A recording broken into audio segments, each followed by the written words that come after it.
नमस्कार मंडळी, सुविद्या किचन मराठीमध्ये तुम्हा सर्वांचं मनापासून स्वागत.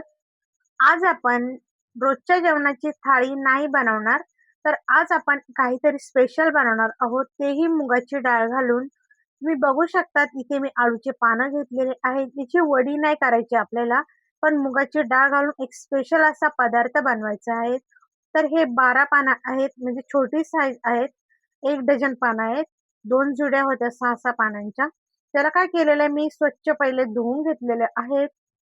नंतर त्याला आपल्याला बारीक असं पकडून कट करून घ्यायचं आहे.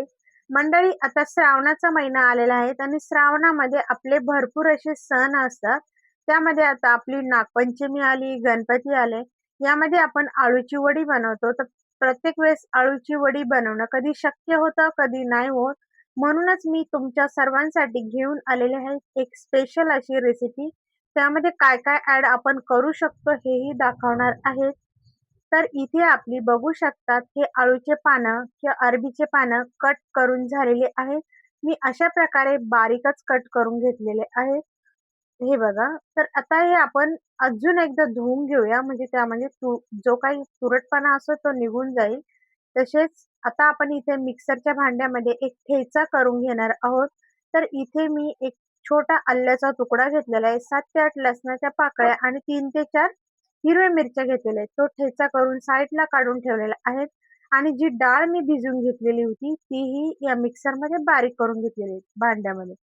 तर इथे आपल्या बाउलमध्ये मी घेतलेले आहेत एक छोटी वाटी बेसन पीठ, त्यातच जिरे ॲड केलेले आहेत 1 चमचा, 1 चमचा बडीशेप ॲड केलेली आहे, 1 चमचा ओवा ॲड केलेला आहे.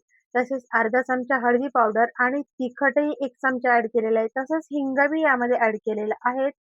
चवीनुसार मीठ घातलेलं आहे, 1 चमचा धने पावडर आणि 1 चमचा गरम मसाला. तसेच चवीनुसार मीठही घातलेलं आहेत आणि हे सर्व जिन्नस मिक्स करून घेतलेले आहेत. आणि इथे मी अर्धा लिंबू घेतलेला आहे. त्याचा रस आपल्याला यामध्ये ॲड करायचा आहे. म्हणजे आपले जे अळूचे पानं आहेत किंवा अरबीचे पानं आहेत, ते तोंडाला चुरचुरणार नाही, म्हणून यामध्ये मी लिंबू पिळून घेतलेला आहे. जर तुमच्याकडे चिंच आणि गूळ असेल ती ॲड केली तरीही चालेल. आता आपण जी मुगाची डाळ वाटून घेतलेली होती ती यामध्ये ॲड केलेली. आता आपल्याला काय करायचं, छानपैकी हे सर्व मिश्रण मिक्स करून घ्यायचं आहे. आणि बघा, यापुढे बघा, व्हिडिओ अजिबात स्किप करू नका. जर व्हिडिओ स्किप केला तर तुम्हाला माहिती पडणार नाही यामध्ये मी काय-काय ॲड केलेलं आहे. म्हणून व्हिडिओ संपूर्ण बघा. त्यामध्येच आता आपल्याला काय करायचं, हे आळूचे पानं जे बारीक कापून घेतलेले होते, ते छानपैकी मिक्स करायचे आहे. हे सणासाठी एकदम स्पेशल, कारण आता श्रावणामध्ये आपण नॉन-व्हेज तर काही खात नाही आणि अशा प्रकारे वेगवेगळे पदार्थ बनवून खाऊ शकतो. हे बघा, श्रावणामध्ये आपल्याकडे तर भरपूर लोकांच्या घरी अळूची वडी तर अशी बी विकली बी बनवली जाते. तर अळूची वडी न बनवता तुम्ही हा पदार्थ जर बनवला तर तुम्ही नक्की आवडीने खाणार. आता मी यामध्येच काय केलेलं आहे, 2 चमचे, 2 थोडे मोठे चमचे आपली ज्वारीचं पीठ घातलेलं आहे. आपण जी भाकरीला खातो तीच ज्वारी. तुम्ही ज्वारीमध्ये बी हे पानं मिक्स करून एक छानपैकी असा पदार्थ बनवू शकतात. आता ते थोडं सुक्क झालेलं आहे, म्हणून मी हातावर फक्त हात ओला करून ते मिक्स करून घेतलेलं आहे. याने इतकी आपली क्रंची, क्रिस्पी होतात हे जे बनवतो आपण, वड्या म्हणा किंवा यापासून काय पदार्थ जो बनतो तो म्हणा. तर यामध्येच मी अजून 1 चमचा यामध्ये ज्वारीचं पीठ नाही तर तांदळाचं पीठ ॲड केलेलं आहे. कारण तांदळाच्या पिठाने आपले ज्या वड्या होणार आहे, एक क्रिस्पी होणार आहे. एकदम कुरकुरीत अशा होणार आहे.